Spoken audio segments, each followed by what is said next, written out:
Hello, welcome to Big Bang Radio Spotlights. This is the show where we talk to independent artists from all around the world all about their music and their process for making it. I'm your host, Isaac Anderson, and today we got to sit down with the band By George. Without any further ado, here's the interview. Well guys, thank you so much for joining us today. We really do appreciate it. I want to start at the beginning of each of your musical journeys, just like we do with all the other artists that we talk to on the show. So the first question right out the gate, what is your earliest musical memory? My earliest musical memory is going to Toby Keith, Alan Jackson country music concerts with my family as a kid, and we had an RV, and we would go like back and forth between country music shows and NASCAR races. And then I picked up a guitar, and I think I started learning. I want to say I got my first acoustic in fourth grade, and started taking lessons and just hated it. I remember that because they tried to teach me music theory, and I wanted nothing to do with that. And so then I just got Ultimate Guitar Tabs app and just learned a bunch of Stevie Ray Vaughan songs after that. I grew up in Asia, and my dad at the time of my sort of being old enough to understand things would give me these long drawn out lessons about Rush because I had expressed interest, I guess, in just rhythmic things in general. So my dad always took an approach of making sure that I was indoctrinated with all of his obsessions and knowledge of classic rock and really niche, particularly Canadian rock. So that was my first sort of musical memory and being introduced into sort of complex music, but it's always been through my family. Well, kind of flashing forward a little bit to when you guys actually got together to start writing music. Do you remember the first song that you guys wrote together? The first time this band wrote a song was in 2016, a former iteration of the band. It was called Selfish, but the important one is the first time the two of us wrote a song together because we sort of reinvented the band and the project to go in the direction that we want.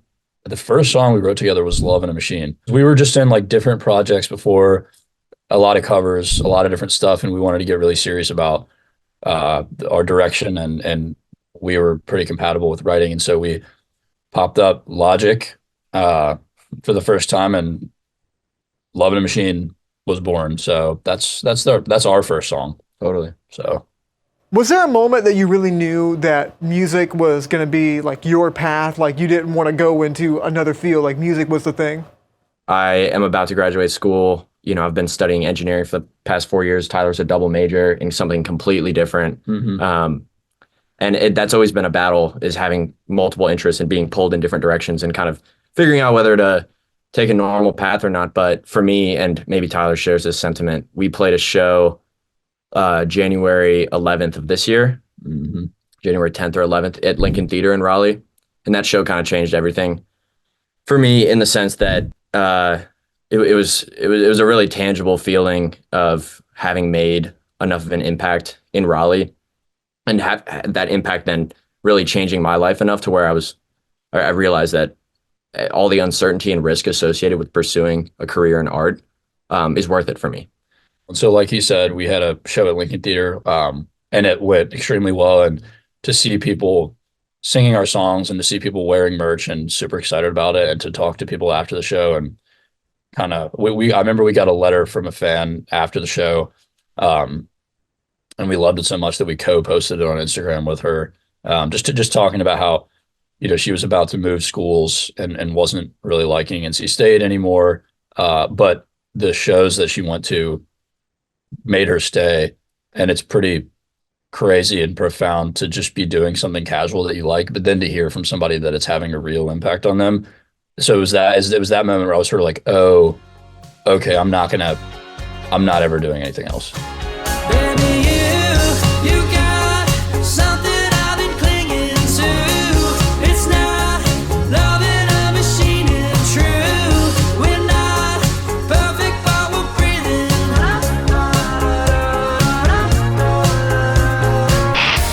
Never realized that you're gone. You keep forgetting. Memories last, so don't want to be holding your sad emotions.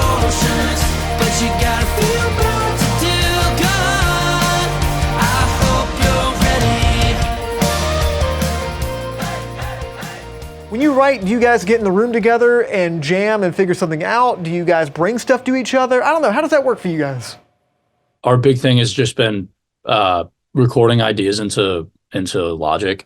And then we'll go through, like when we decide to dedicate some time to songwriting, we'll sit down and go through each other's Logic ideas and just like no judgment, just pick out the ones that sound the best and we'll whittle it down.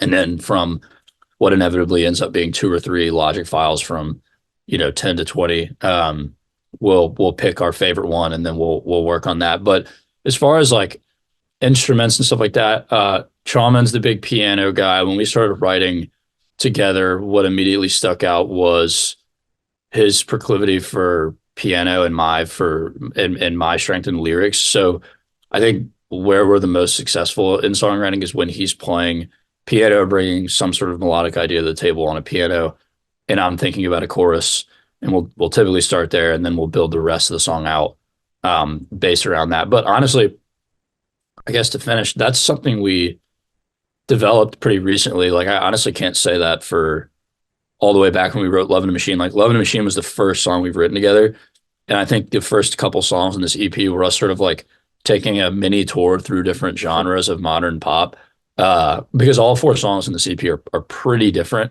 And then going back after that and going, okay, what worked? What do we like the most? So to briefly answer your question, it's that the songwriting process varied widely for the first EP, but we've honed it in the last couple weeks. We've both been musicians for pretty much our whole lives, but haven't really honed in on a writing dynamic up until this year. And I'm really excited and proud of that, and just can't wait to see how much we can hone that in and really have hallmarks of our style continue throughout coming out of this first EP, because like Tyler said, the 4 songs are quite different. And I think it's representative of where we were this year, learning how to write together and what that looks like. Something awesome that I love about your whole music aesthetic is your social media. I love the fact that you guys just have so much personality in it, and you guys put a lot of time and effort into making those posts. Was there a favorite post that you guys have made recently? And like, what is your whole strategy behind social media as a whole? We have been experimenting with and sort of doing our own research on how different content works on different platforms. And what we've found, this is a bit different than saying like a specific video, but I guess I'll get to that in a second. We've found that when we put a whole bunch of time into editing a video, thinking about what parts are going to work best, all that, it tends to get lower engagement. And when we put almost no time into just choosing a clip, just a funny, relatable clip, it typically does enormously better. And so we've been sort of experimenting with starting to approach not our feed on Instagram, but our Reels section a little more casually, maybe in the style of TikTok. What I love is when we can put together moments from tour, and those are my favorite posts because they're pretty vulnerable in a sense. It's just raw footage cut together. It's not complicated. It's not staged. It's just us on the road, the good and the bad moments. But those, like Tyler said, typically don't do as well on Instagram, that is. But you know what? I think my favorite post is we don't do them as much anymore, but we used to do these house shows in Raleigh where we would get like between 500 and 1,000 people or more out. And those just have no rules in the way that venues tend to have rules. And so the pictures from those are just so good. So like we've got crowd surfing pictures, we've got crazy angles, us like jumping up on speakers, just like things that you can't typically do at venues. So I would say my favorite post is like a Trailer Park or a Blue Door. Those are 2 names of house show venues, a recap post. Yeah. And they get the most engagement too. Tyler used to do this thing in sort of the peak of the house show era, or at least our involvement with it in Raleigh, where at the peak of the show, Tyler would start to just have a conversation with the crowd and sometimes even record a video of them from his perspective on stage. Yeah. And we would post those, and those would be the most fun, because those shows are so accessible to the population in Raleigh. You don't have to be 21 to get into the venue.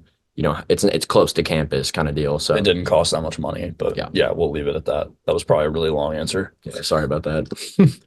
I know right now there's a new phase of the band that you guys are currently going through, but in the past, I discovered that you guys actually played around with a concept album, and I thought that was really, really cool, and I was just wondering, if you were to do a concept album again about any sort of different theme, maybe like a science fiction story, a historical event, what would it be about, and how would it sound?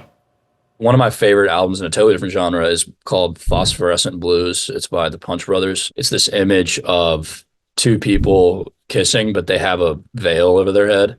And it's pretty obvious. Well, not pretty obvious, but the messaging here and there throughout the album is how social media has changed what relationships are and what love is. And so for all of your, compliments and how we really appreciate like how well we do on social media, I do feel like in a sense we're always trying to get away from social media, and even in some sense we're using social media to promote getting away from it. And so in the same vein as Phosphorescent Blues, I feel like if we can make a concept album, we probably write from the perspective of somebody getting into a relationship with somebody they'd never met before or something like that. And like in some sort of futuristic world, living out their entire life online with somebody they've never met. And then the end, to me, I'm totally riffing on this, I've never thought about this before, would be them meeting each other and realizing that they didn't like each other at all. That's what I think. That's a fantastic answer. As this new phase of the band is going on, you guys are putting out music a lot more consistently on streaming platforms. And when you guys are putting these out, how do you feel like these songs are showing the evolution of the band?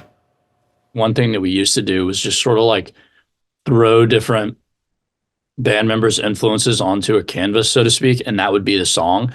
And there was never like because I remember, I think one of my favorite quotes, or not quotes, just like explanations, is from Post Malone when he talks about he will never start a song until the chorus is done, because it doesn't need to be a song until there's a catchy chorus. So I think one of our biggest things is, okay, our next evolution there needs to be a central, easily understood melodic line, and then only then can we build out instrumentation and other melodies and stuff like that. Because we just wasted a lot of time in the past, like throwing stuff at a wall, and then we realized that there's no catchy part, and it's like, okay, well, this isn't going to be a song then. And then the other thing, so other than just having some more central melodic components, I would say the other thing is experimenting way more with instruments. So we used to be more of a rock band where it was a pretty set in stone. There are drums, guitars, bass, and there's vocals. Now we have different 80s synth sounds, drum samples, background pad, stuff like that. And so that's been probably the biggest change, is the instrumentation. So I don't know if that answers your question, but that's what I would say has changed. Yeah, I think so. And I think we've learned to put at the forefront of our mind the question of what is this song doing? Yeah. As we're making it, right? Because what you want to capture is you want to capture the feeling you get when you listen to something that you haven't heard before, even if it's in the context of a genre that has existed, but is it adding something new, right? Does it give you that sort of feeling of, I need to listen to that again to understand really what's happening with the instrumentation, with the melodies, that kind of thing. And so our next single that we're releasing on the night of Lincoln Theater, it'll be out midnight, January 12th. Yeah. Is this really, I think, the first time we hit a song where we felt like we were adding something to the scene. It's a weird song. It's a weird one. It's my favorite one of our new songs. I'm super excited about that. I think that's the biggest, we feel really good about the next single. Yeah. Well, those songs are out on streaming platforms and will continue to go out on streaming platforms as the days go on. And if people want to keep up with what you guys are doing, how can they find you online? On Instagram, we're at Band by George, all lowercase. It's the same thing on Facebook. It's the same thing on TikTok. So yeah, we're very active on Instagram, increasingly active on TikTok. I'm trying to think what else. You can check out our YouTube. We're in the process of working on music videos. We have lyric videos up there, other behind the scenes related items, but every link is in our link tree in our Instagram. So probably the best place. Check out our Instagram bio to text and join our text list, and you can join our email list as well. There's a lot of stuff that we're not releasing on Instagram and other socials platforms that we'll do just for the text and email folks. So yeah. Well, guys, this has been awesome to be able to talk to you. And before we go, I have one more question. So I don't know if you've ever seen a Big Bang Radio Spotlight before, but I'm a musician and I also love film. And I believe those two worlds are not too far away from each other, and musicians like you and I have a soft spot for it. So before we go, what is your favorite movie? I'll say the Prestige. That's the one that made me enjoy a new type of film, right? It got me away from the family comedies that I grew up on. You know, it was like, wow, this is a really deep art form that has a lot of complexity. So good. I'd have to go with the one everybody loves the most, which is Hereditary. That's the first time I've been genuinely terrified at a movie in a while. And I was watching horror movies for years and just not flinching at all because I've watched so many and I just saw a lot of the same. That movie creeped me out. So I don't know. That's kind of a weird thing. Like, I like movies to scare the crap out of me. So I do. Hereditary.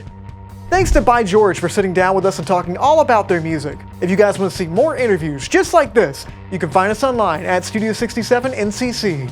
Thank you all for watching. I'm Isaac Anderson, and until next time, stay lovely.